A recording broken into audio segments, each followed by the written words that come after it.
tu sais, s'écouter, ce n'est pas être égoïste. Toi qui me regardes, peu importe ton âge, tu as en toi cet enfant intérieur. La petite version de toi avec laquelle tu as grandi et qui parfois, tu ne le sais peut-être pas, mais elle est toujours avec toi et elle sera là tout le long de ta vie. Parfois dans notre quotidien, on va avoir par exemple des frustrations, on va des fois se sentir mal, il y a des choses parfois qui peuvent te blesser. Au moment où tu te dis mais pourquoi je réagis comme ça, etc. Pourquoi je ressens ça. Et souvent on va venir laisser passer.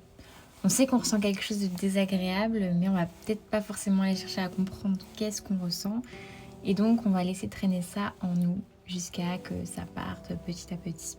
Sauf qu'en faisant ça, tu es en train de faire le contraire de t'écouter. Sache que tous ces petits sentiments que tu ressens et que tu laisses passer, c'est ton enfant intérieur qui s'exprime. Repense à cette scène dernièrement pour laquelle tu as été peut-être blessé, frustré ou peu importe le sentiment, mais pour lequel tu as ressenti quelque chose et que tu l'as laissé passer. Essaye de t'en rappeler. Tu saches que ce moment-là, c'était ton enfant intérieur qui réagissait parce que ça lui rappelait une scène du passé. Réfléchis s'il y a un moment dans ton passé que tu as vécu qui peut faire écho. Ça peut être vraiment tout et n'importe quoi. C'est le signe de ton enfant intérieur qui s'exprime, qui cherche à se montrer. Il aimerait à ce moment-là juste que tu le rassures. Donc malheureusement, quand tu fuis, tu ressens, que tu cherches pas à comprendre quelle émotion tu as là, c'est comme si tu re-ignorais cet enfant-là, comme si tu ignorais toi, le toi petit ou petite qui a vécu telle scène et qui n'a rien fait. Malheureusement, il aurait aimé être rassuré à ce moment-là. D'où le fait que j'insiste que s'écouter n'est pas être égoïste. Au final, c'est te sauver toi-même parce que tu en as bien besoin.